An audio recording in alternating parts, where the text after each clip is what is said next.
It really is a blessing to be here. I just had flown in last night, got in and got to bed last night about 4 o'clock in the morning. So if I wander off and all, you'll give me a forgiveness, hopefully. But I was at a wonderful Focus on the Family meeting of the Physicians Resource Council that gives input to the ministry of Focus on the Family about medical ethical issues. And it almost is a retreat for me to be back there. I've been going there twice a year for the last 18 or 19 years, and they're really family for me as well. And I want you to know that some of what I'm going to share with you, I have shared previously. A lot of what I'm going to share with you, I have not. In fact, some of this was updated just this week for a presentation I gave to my fellow physicians from multiple specialties at Focus on the Family. It also is going to be current. In fact, Kathy Norquist just came up to me and shared about a loss in her family. So what I'm going to be talking about is very relevant to everybody in the room, because if you haven't already faced losses in your family, you will. And this is hopefully relevant because it's real. It's not just theoretical. I've lost 5 of my closest family members in the last 13 years, and I'll share some of that with the presentation as well. And I really want to focus on stories, as just as you heard the story of the powerful, the beautiful testimony of an impassioned speaker in our last presentation. I think the stories are really what bring us alive and allow us to really enter in what's really real. Otherwise, it seems like it's academic and it's sterile. And so if you'll forgive me, I'm going to be sharing some stories, some of which are just now made international news, and some of which are very personal. You won't have heard from me before unless you'd talk to me personally about these or been to another conference. If some of it's repetition, that's good, because it's actually what we do in medicine. We do booster doses to reinstill your memory so that you can carry these stories forward as well. And I have a couple in here that are just also reflective of courageous people who just stood up for the value of people's lives, even when that person didn't appreciate the value. And so it's going to be some of my colleagues featured in what I'm going to share as well. So just briefly, where I'm going to go, I do want to give a little background to the ethical drift, because a huge amount has changed in the last 3 decades, in not only the United States, around the world, maybe 3 or 4 decades now. Inherently in that, I'm going to share some of the driving forces. Not exhaustive by any means. You could spend a 3-day conference on what have gone on in the issues of devaluing life at the end of life. But I particularly want to reinforce in your minds the corruption of the English language and the difference between compassionate care, suffering, willingness to suffer with our loved ones, and dispassionate care, which is whether you live or die really isn't important to me. And I want to, in the end, give you some tools, and at least an access to tools, because again, that could be a 3-day workshop. And actually, Dr. Chuck Bentz is here. He used to teach in the residency at St. Vincent's about really dignity therapy at the end of life, and share some of that with you to give you some concrete tools, not just theories and stories. So, all of you recognize this picture. It made international news as Brittany Menard, and that's the correct pronunciation. Mr. Diaz, her husband, who's now a fierce proponent of assisted suicide, made this literally a tsunami coming across the United States, with 24 states and the District of Columbia trying to embrace assisted suicide. The solution to suffering at the end of life is to end the life of the sufferer.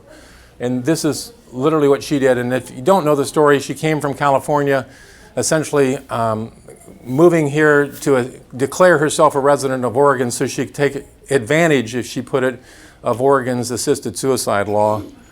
And what made her, I think, so attractive to the world is she is attractive. And she's a very poignant story of somebody who's really only been in a marriage a short time, a loving relationship with her husband, Mr. Diaz. I don't know why they had different last names. I guess that's whatever it is, but that's who they were. And she had a brain tumor. The brain tumor was considered inoperable and labeled terminal, and probably appropriate so. She'd gone to Stanford. She came to OHSU. I now know, because it's been on 60 Minutes just less than a month ago, the doctor who was involved in the care, one of my colleagues, a family physician who also, unlike me, very much believes that ending the lives of patients is a good thing to do in some cases, like Brittany's.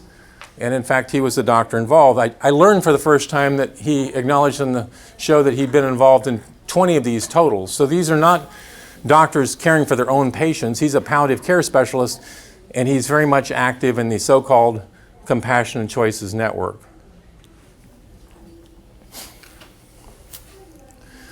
So I want to share this book because early in my time of understanding how absolutely insidious this is, I came to understand the concept of deadly compassion. This is written by Rita Marker, who heads the euthanasia prevention efforts in Ohio, and she understood this problem long before I understood it was coming attraction or a coming phenomenon in the United States and other countries. She had debated publicly, like I have done, Derek Humphrey and others, and had come to know Anne Humphrey, who's the second wife of Derek Humphrey. And she was on the board of directors of the Hemlock Society. It was a little more clear about the name of and the intent of the society of literally allowing people to have hemlock. Then they changed it with the euphemism compassion and choices. But before it got changed, she had found one day in the upstairs bathroom, she was checking or washing herself and found a lump in her breast. She immediately had an intuition that this must be cancer. And so with a very utilitarian statement to her husband, she comes downstairs for breakfast, tells him, I think I found a lump in my breast that's cancer. And you don't have to worry if it is cancer. I'm not going to go through chemotherapy. I'm not going to go through radiation. I'm not going to become a living skeleton, if you will. I wouldn't do that to me. I wouldn't do that to you.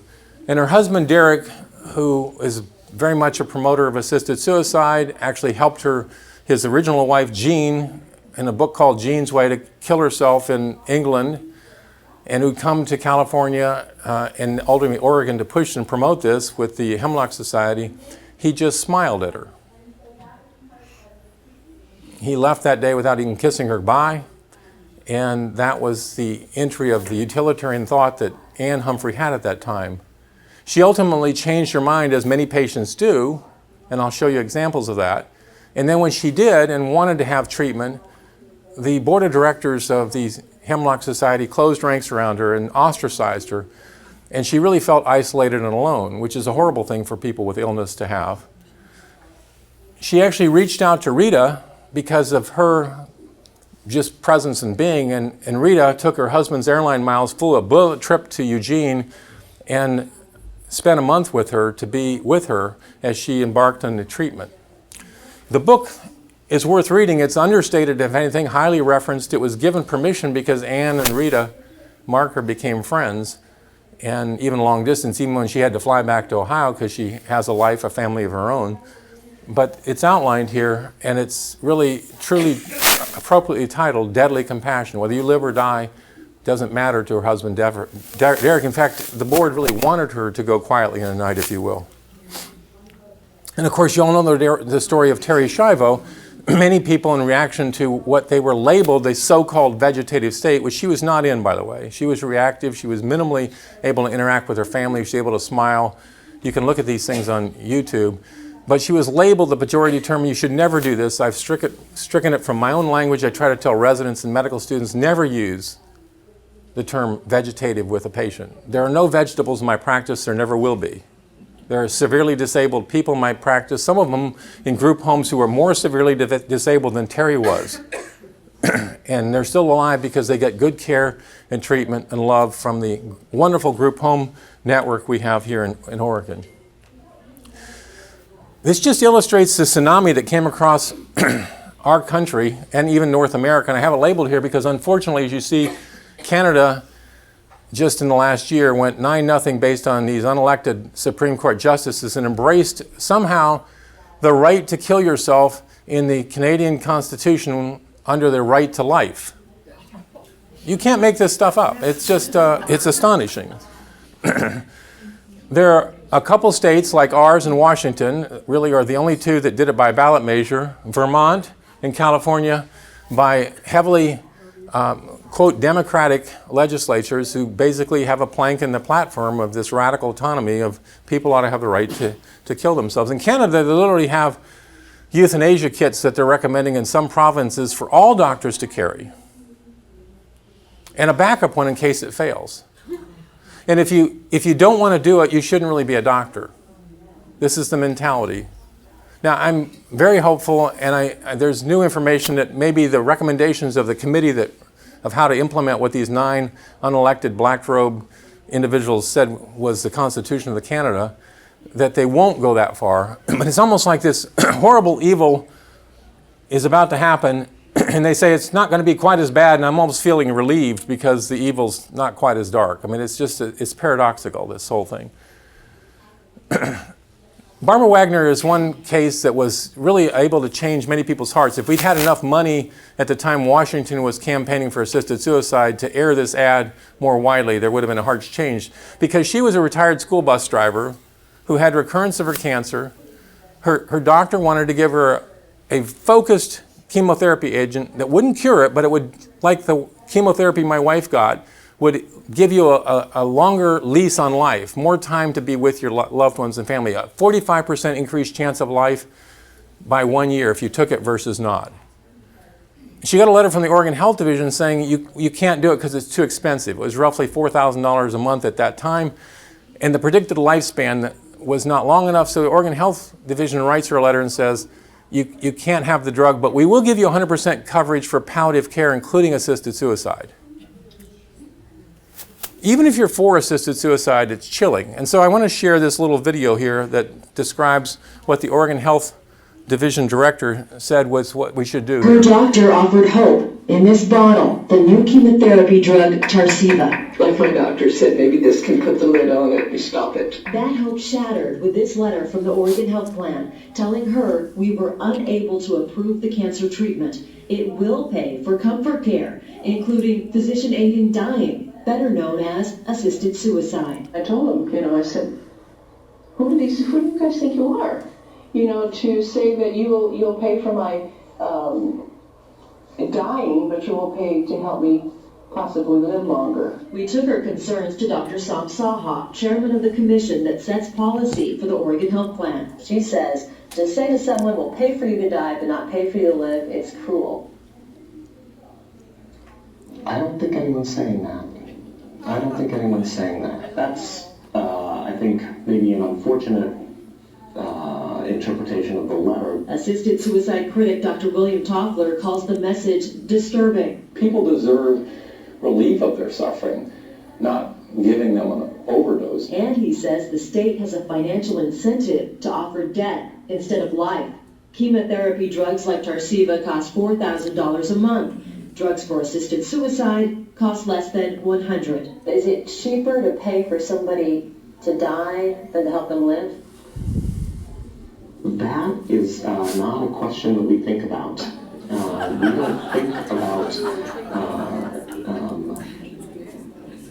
We don't think about investing our healthcare dollars in that way. Yet when thinking about patients like Barbara Wagner, Dr. Saha admits they must consider the state's limited dollars. If we invest thousands and thousands of dollars in one person's days to weeks, yet we are taking away those dollars from someone. So, body language is very interesting, isn't it? We have communication. Part of it's just the way we look, part of it's the way we act, and 10% of it's what we say, but the body language is damning there. One of my colleagues, in fact, the same one that was involved in Brittany Menard, when I showed him this video, he said, oh, Dr. Saha really blew it in that interview. As though you could somehow answer those questions in some reasonable fashion. I don't know. So, who decides? This is my colleague who was in 60 Minutes, who I respect. I'm his friend. I like him. He's a good doctor. We diametrically oppose each other on the issue of assisted suicide. It's interesting because OHSU wanted me to say, as I'm supposed to say all along, I'm not representing the views of OHSU. Was anyone here in doubt about that, by the way? But I'm saying it. He was also asked to say it, so it was equal time at least. But he was asked, John LaPook, who's the medical consultant for CBS News, the main medical consultant, he's a gastroenterologist from New York, he's in his young 60s. He asked my colleague Eric Walsh, so what about this palliative sedation, which, by the way, is a reasonable last resort if you can't make people comfortable otherwise. It's not unethical to relieve pain even if it makes people not able to interact if that's what they want. But when he was asked, when do you do this? When do you use this by Dr. LaPook? This is what Eric said. When the physician decides that suffering is intolerable, the physician prescribes a medication which puts the patient into a coma. You can go on the CBS website, see the transcript. That's verbatim. He never said anything about when we talk in a shared way. Now, I know he's that kind of doctor, so I'm not going to castigate him, but that's what he said. And the power is completely in the doctor's hands in terms of how I paint the story to the family. And I said actually to Dr. LePuc, I wouldn't be quite as worried about this paradigm of situational killing at the end of life if it were just Eric Walsh, because he's actually better than many about his thoughtfulness as a doctor, his integrity. And yet he's, as he shares in the story on 60 Minutes that was aired a month ago, he's participated in 19 others besides Brittany Menard. Who's asking? This was a case, and this is important because this is a daughter, Erica and Kate Cheney. She was actually in Auschwitz. It's interesting tie-in with the previous presentation, or one of the death camps, and survived it. And then she's literally not able to express things clearly herself. And she went to one of my colleagues, Dr. Linda Ganzini at OHSU, and Dr. Ganzini didn't sign the request for assisted suicide because she couldn't tell who was really asking for it. In fact, she used the word, quote, coercive in describing her daughter, the younger one with the Race for the Cure sweat or t-shirt. She goes to another doctor who also isn't sure who's doing it and refuses to sign it. She goes to a third doctor who happens to work for Kaiser, and this all came out in the story. And basically he decided that the other two doctors must be wrong and said it was a good case, and within a matter of weeks she's dead. This is a danger. Who decides? Whose choice is it? So Choice is an Illusion is one of the websites by Margaret Dorr, a secular lawyer who's in Seattle but is dedicated to the problem with this paradigm and trying to convince her fellow lawyers, other state legislators, and all of the problem with the Oregon paradigm, which is always said to be working beautifully. But it speaks also to the heart, and this is the part of how do you respond to people who, even if they express these wishes, and I'll share a little bit of my own story with my own family about some of these wishes come out. In fact, it came out with me one time. I had the flu really bad one time. This is probably 25 years ago. And I'm laying in my bed, and I felt so bad, I said to my wife, Marlene, get a gun and shoot me. And thankfully, I wouldn't be here today if she'd acted on that content. So who's helping? This is a man at Coos Bay, and he's gone through cycles of depression all his life. He lives in a trailer in Coos Bay behind his parents' home, not in the home. And he actually got through the mail from OHSU, my institution, a assisted suicide overdose from one of the doctors, obviously. And so one time he actually gets in enough of a funk, he wants to go through with it. ALS is one of those neuromuscular diseases that ultimately results in death, anywhere from a few years to 10 or 20, you really can't predict. But he's in a funk and he doesn't want to live anymore. And his brother-in-law said he had to help him to swallow. Now think of that. How do you help somebody to swallow? You stick a tube down it, you pour it down their gullet? He wouldn't say. This is a shroud of secrecy. Nobody ever investigated. The Oregon Health Division doesn't investigate. The police don't investigate because once it's labeled assisted suicide, you don't have to call the police. You just call the coroner. You just call the funeral home, rather. As long as it went under the law, it's done fine. So we don't know. Who's really taking it? Who's asking? Who's participating? Well, these are a couple nurses one of whom has a relationship. Well, actually, both of them have. It's kind of almost a triangle, and that came out in the Portland Tribune story. But one of the nurses said that they were giving him morphine in order to help him with his pain. The other one was more candid and said we were giving him morphine to try to help him with assisted suicide. Neither doctor had orders. Neither nurse had orders. And remember, it was supposed to be doctor-assisted suicide. So who's really doing it? Who's participating? And what did come out, and they argued about it in the Portland Tribune, I know because I talked to the writer of this article, Peter Korn, and he said, we were struggling with where we should publish the fact that there was a love triangle going among these three people. He had a sex change operation, and you were having to keep track of the pronouns through the story.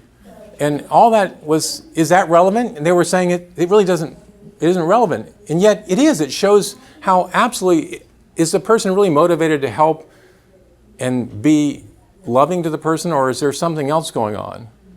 Has anyone ever asked, Chuck, have you ever asked a patient about their life insurance policy and who gets the proceeds? This is what Margaret Dorr says is the ultimate elder abuse. And this is what we're living with and spreading, unfortunately, throughout the nation. By the way, hopefully, we're talking about 46 states have not embraced assisted suicide even after 20 years. So the message has leaked out, and they've been defeated many more times than they've been successful. The problem is once the camel's nose is under the tent, like in Washington, Oregon, California, Vermont, Canada, it's virtually impossible to go backwards. That's the problem. So who's needing this? Who's sick in this picture? You couldn't tell unless you know the story. Little Val Swart, who used to work for the Oregonian, was featured in the Oregonian because she'd retired 5 years earlier. She had a recurrence of a cancer, and she did a video log. You can go on OregonLive.com and look at Lavelle Swart, S-V-A-R-T, and she actually holds up the little potion, the deadly potion she's going to drink, and she's doing a video log about this. And finally, you get to the last days, she's having a party for her friends, a polka party, if you will. That's her nationality or whatever. And basically, you couldn't tell in this picture that somebody's dying. And yet, literally within an hour, the next scene is her in her bed. And who's coaching her? Is it her doctor, her family physician? Is it her loved ones surrounding, say, whatever? No, it's George Amy, who's the executive director for so-called Compassion and Choices at the time, who's coached over 30 people at this point how to do this, because it's not rocket science. I know, I was in aerospace engineering before I went into medicine, and I can assure you, it's not rocket science. You know, there are 43,000 people every year who kill themselves, sadly, without any doctor's help. It's the second leading cause in children of death. Second leading cause in the state of Oregon. Our suicide rate in Oregon, not from assisted suicide, has gone up 48% in some of the years since the institution of this. So there is a phenomenon. Well, the solution to suffering is being taught literally by our government to end your life. So he's coaching her, and she says, and he wants, of course, give her the Miranda rights. Now, you're sure you want to go through with this? I'm joking about the Miranda rights. But the reality is, she says, well, I'd really rather go on dancing. And he says, well, you could. Oh, no, I've already taken the antiemetics, because if you don't take antiemetics, something to keep you from vomiting, it's so bitter and foul tasting that you would vomit it. In fact, she says as she drinks it, this is the most, and this is a quote, god-awful stuff, G-A-W-D, I've ever tasted. So the last thing she ingests is the most god-awful stuff in her whole life. And then he coaches her in how to drink it. If you drink it too fast, you might vomit it because it's so foul tasting and bitter. If you drink it too slowly, you might go to sleep before you actually die. So their paradigm is to do this slowly over about 3 minutes. I know that because I watched the layperson coaching her. I don't know that. I was never taught that in medical school. So who's conflicted?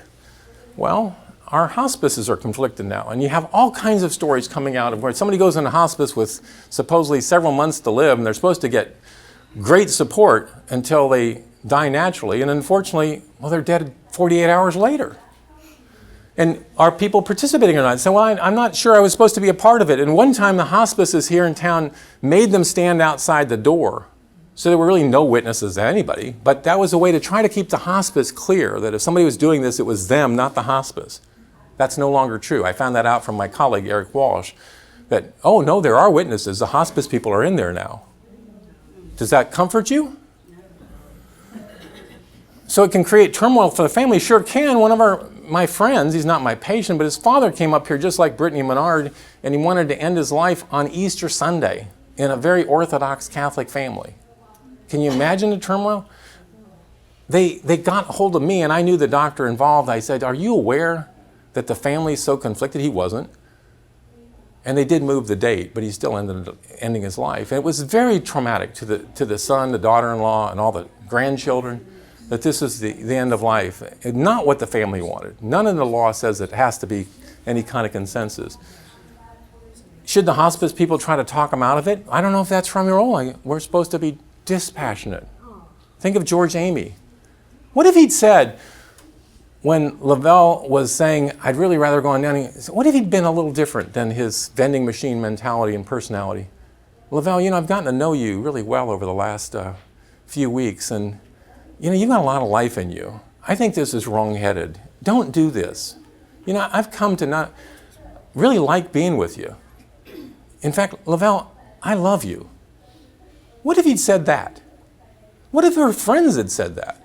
Because we're not islands, and that's the point about tough decisions in the end of life. We have to reflect back the specialness, the worth of the person, even when they don't feel it. That's the point. So how should we respond? I just tried to share that. Michael Freeland's one more case. It's the only case in the entire history of assisted suicide in the country of the United States where we have access to the entire record. How do we have access to the entire record? He calls us Physicians for Compassionate Care, confusing us with the so-called compassionate choices. And instead of getting somebody with a recipe and a list of doctors that they can refer them to that will be vending machines, he gets Kathy Hamilton, who's got training in counseling, and she has the wisdom to ask an open-ended question. Gosh, you must be hurting. What's going on? I try to tell medical students to ask those kind of questions and residents. So Kathy was expert at being able to respond with love and compassion. And he talked about his pain, so she got in touch with a pain specialist. And he got rid of the pain, but he still went to a so-called death with dignity doctor and got an overdose, who didn't know that he had recurrent depression over his whole life and didn't know where he was in those cycles of depression that happen with people that have recurrent depression. And unlike us, where we got him all the support we could, Kathy actually maintained a relationship with him. He actually ended up getting admitted to St. Vincent's Hospital here in town. I can name names because it's the only one where we actually transparently can see the record. They did a home visit because he talked about the weapons in his home. He had, I think, 32 weapons, thousands of rounds of ammunition. They had the police come in and remove the ammunition, but they didn't remove the overdose. They saw the overdose. And the psychiatrist knew it as well. This is a corruption of my medical profession. And normally psychiatrists are dedicated to helping people who are wanting to harm themselves, to helping them to see their specialness, their worth, and getting them past that. And the data shows that if you do these things, you use appropriate medications, counseling, support, cognitive behavioral therapy, electroshock therapy if you need, deep brain magnetic stimulation. There's tools at our disposal. People do better. But instead he said the follow-up might be a moot point because he's got the overdose at home. Because it's legal. It's his choice. Originally, he was supposed to die in less than 6 months. Again, we have no crystal balls. He died 23 months later. He'd reconciled with his daughter. He died naturally of his own underlying disease, the cancer. I think it was lung cancer. And he had a full life for 23 months because he got compassionate care, not dispassionate care, in spite of the overdose. So it also indicates that people have these thoughts, like I did when I had the flu, and you got out of it, thankfully, and life is really good. And I want to share some of those cases. But the reality is the data shows this exactly. But when people come to me with a request, we should respond, and you should in your families when people say these things. What's the process of their con? If I want to die, maybe I feel useless. I don't want to be a burden. Am I a burden? I don't want to be a respirator. I'll be trapped. I don't want to be that. One of my patients didn't want to be trapped in bed because of his this is just recently, last 4 months. I don't want to lose control. This is a big thing for people requesting assisted suicide, is they want to be in control. Well, help them to understand that we can do this together and you'll still have control. I'm tired. I'm afraid I can't keep going. You got to support the person. I might as well be dead. This is a big one. Really, they're saying, maybe nobody cares about me. And you can't listen to that. And I'll share some real stories. But first I want to share one of my colleagues. This is Dr. Ken Stevens, and a relationship he's built over a decade and a half with Jeanette Hall. And she had had recurrence of her cancer. Or she actually was diagnosed with cancer. It was colorectal cancer, very common cancer. And she had actually voted for assisted suicide. And Ken, again, how do we approach people at the end of life? Instead of being a vending machine, Ken actually asked her open-ended questions, found out about her family, found out he was going to have a son graduating from the police academy, and caused an impact on the decision-making because he wasn't a vending machine.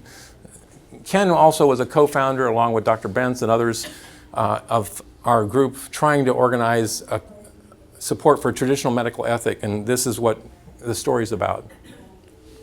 I couldn't believe death was at my door, and I thought, surely that can't be right. Death, he's saying 6 months to a year to live. was life and death. I just knew I didn't want to suffer.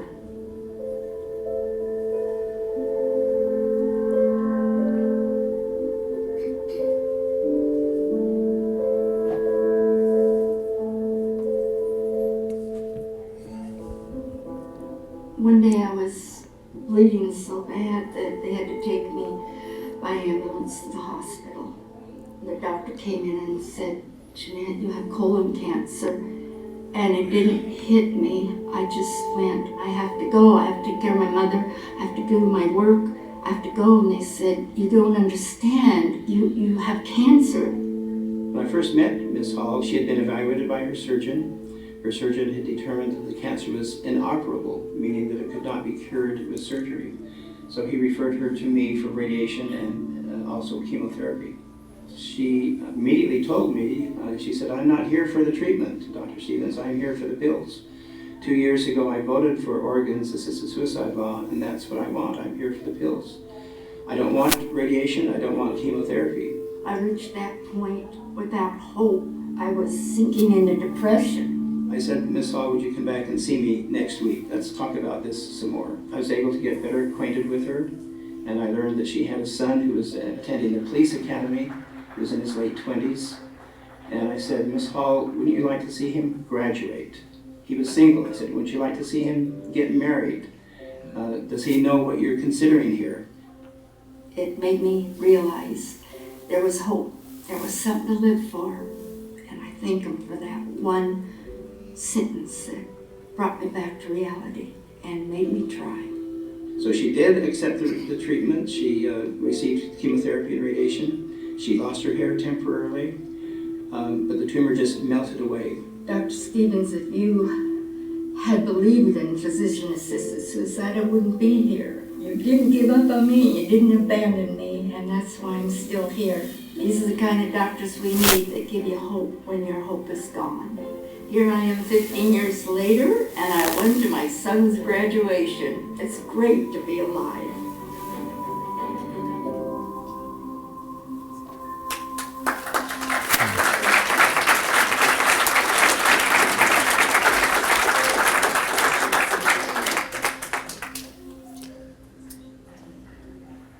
So the paradox is that I'm accused by promoters of assisted suicide of abandoning my patients if I don't collude with them in killing themselves. It's just astonishing how evil's good, good's evil, gravity's up, not down. It's just remarkable. But you didn't abandon me, and you saw something special in me even when I didn't see something special myself. When I teach depression to third-year medical students, that's exactly what I say and how we respond to people who aren't labeled terminal. There's a beautiful book I read, and I have to tell you about it in Q&A if we have time. I'm going to skip this one for the sake of time, but it's the same story. This was actually in urgent care, and the person's wheelchair-bound, advanced multiple sclerosis. I had only seen him one time, that urgent care visit, took care of the urgent care issues, talked to him about his life. He told me about how active he was. I was impressed. I said, "I can't believe that you're able to do all these things when you're wheelchair dependent as a contractor in job sites and million-dollar projects and like multi-million-dollar projects." He said, "Well, you know, it is hard, and you know, I get discouraged sometimes." And he starts telling me, and he actually trails off with one sentence, says, "I might want to just end it all." And I let him finish his statement. I realized, you know, he's really at times depressed and suicidal. And he even mentions that he might want to use the assisted suicide law. And after he said, "I'm glad you told me all these things. It really helps to understand a little more what your life's about." And I said, "You know, but I want you to know, can I tell you something about my response to what you just said?"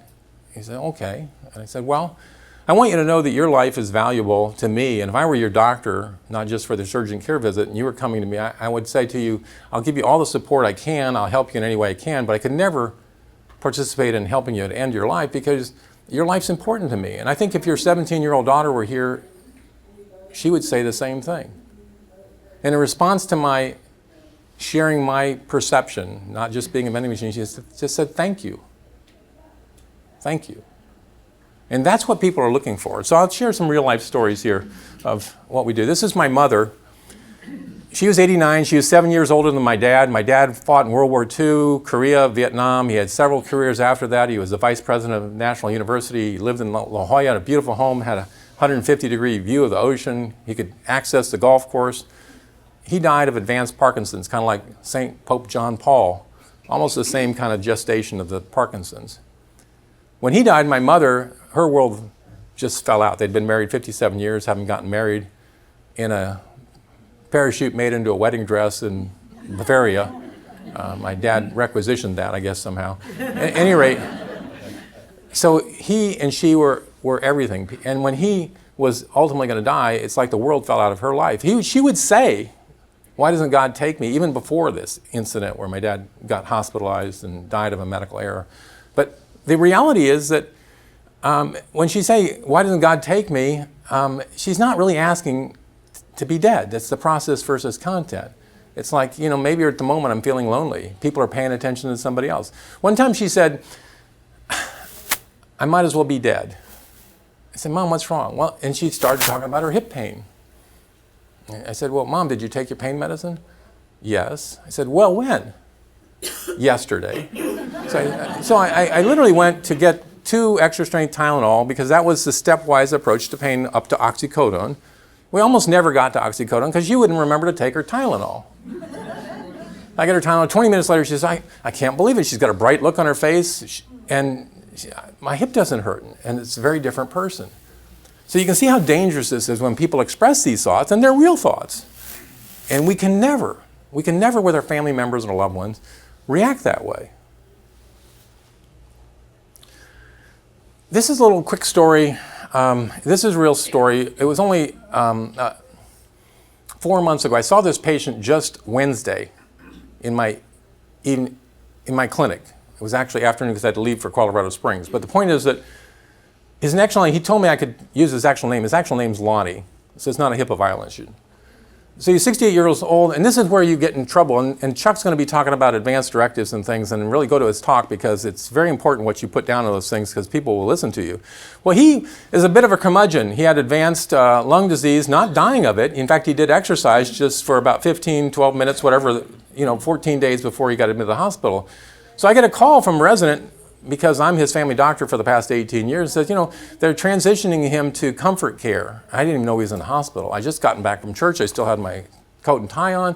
And he said, well, what's going on? He refused the BiPAP, the mask non-rebreather, to get his oxygen level up. And his PCO2, that's an element that suppresses your breathing and your consciousness, was like 95.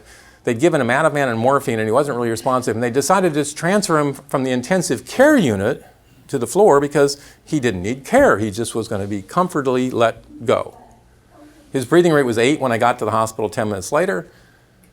I had to, for 45 seconds, try to get him to come alive, if you will, and respond. And I got him only to open his eyes a little bit when I used my name Toffler because he's familiar with that name. And so he struggles to get his eyes open. I'm communicating, Lonnie, did you want to die?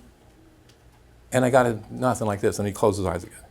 Well, Lonnie, if you're not accepting treatments, to open up your lungs and you get better levels of oxygen, you're going to die. And he kept shaking his head. I had to interrupt rounds on other patients in the intensive care unit, convey that I don't think he really wants to die. The night before, he'd told 3 witnesses he'd ripped off his mask and said, just let me go. And I knew he did things like that for things that weren't medical. And I basically, this is not the Lonnie I know.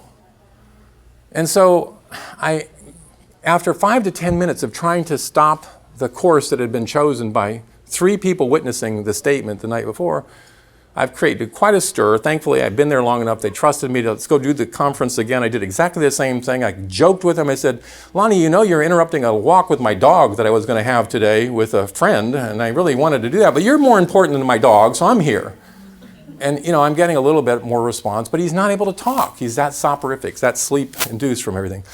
The attending knew me, even though he was not happy with what I was saying, and he gave him something to reverse the narcotics, and then he gets awake and complaining of pain, because he's been narcotic or opioid dependent. He's not trusting. He said exactly the same in front of a room full of 10 people that he'd done with me privately. And so the attending, and to his credit, he said, well, okay, we'll try this course. You got to come back in 6 hours and do it when he's more conscious to see if this is really his choice. It caused quite a stir with the nurses being upset. This is the first time in some nurse's 20-year career that anybody's reversed course from comfort care. And who is this doctor who's not the intensivist coming in and interrupting everything? So basically, I come in 6 hours later, he's now able to talk in broken sentences. He confirms everything that happened earlier. By the next day, he's able to talk in complete sentences. And he says, Dr. Toffler, you saved my life. So when people, even when they've made the choice, that slide I showed about changing your mind happens. And so you can never respond routinely. He was not on a downhill course. He hadn't been in the hospital. It wasn't like a revolving door. He hadn't been in the hospital for 2 years before that. By the next day, we had a little conversation where I had actually shared my family life with him. This is an important thing about sharing stories. And he says he wants to talk to me. I'd already visited him. I'd talked with his wife, a cousin who'd come up from San Francisco because he was so ill. And he says, Dr. Toffler, he wants to talk to me again, you again. So I go in the room and he's got tears in his eyes and he starts talking to me about my wife who passed away 22 months ago. I did the math and it was actually 96 weeks ago or 97 weeks ago. So he says, you know, when your wife was sick and I just felt so bad for you, I just hurt for you and your wife. And Dr. Toffler, I love you. And for the first time in my medical career, I'm sitting on the side of the bed with a 68-year-old man hugging him and saying, I love you too, Lonnie. And he walked out of he walked out of the room of the ICU the next day. He's gotten into respiratory care. He's given up smoking. It's now 4 months later. He was 2 hours by my best predictions. Doctors are lousy about predictions until you get the last few hours. Then we're pretty good. It's going to happen sometime in the next 12 hours. I would have guessed with a respiratory rate of 8, a PCO2 of 90, being on drugs to suppress your air hunger and your breathing, he would have been dead in a few hours. Which is why the resident called me, by the way. She's a student. I'm going to get to work with her next week. It's a real blessing. So who's afraid? Well, I'll get personal again. This is actually my wife, who did die May 29th. We're coming up on a 2-year anniversary. You know, we were young at one time. We got to play even the last few years of her life. You can't see it, but she's got an oxygen tube on in that pose where we're kind of acting like newlyweds.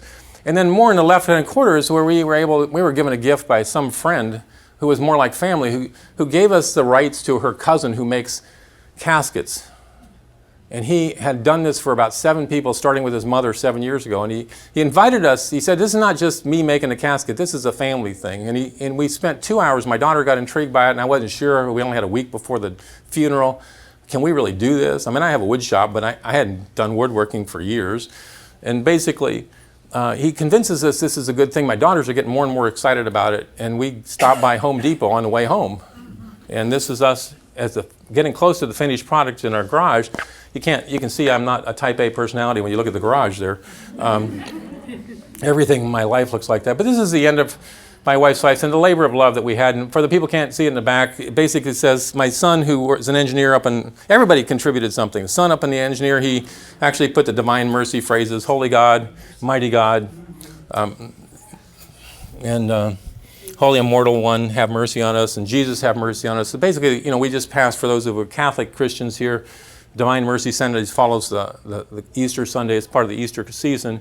And we were able to celebrate her life in a way that I know she would have loved, because she just admired now Saint Pope John Paul II, who had this wooden casket, and it was something we were able to give and bring us together. And I can tell you, for anybody who wants to really celebrate people's lives, being able to do something, and Chuck's had personal experience with the Chochinov therapy, and I'll share a little bit about that, of how you can really, even as people are dying, recognize the worth of the life and how people come together. It was the last time up until this Christmas. Well, in fact, it was the last time when our entire family got to be able to get together.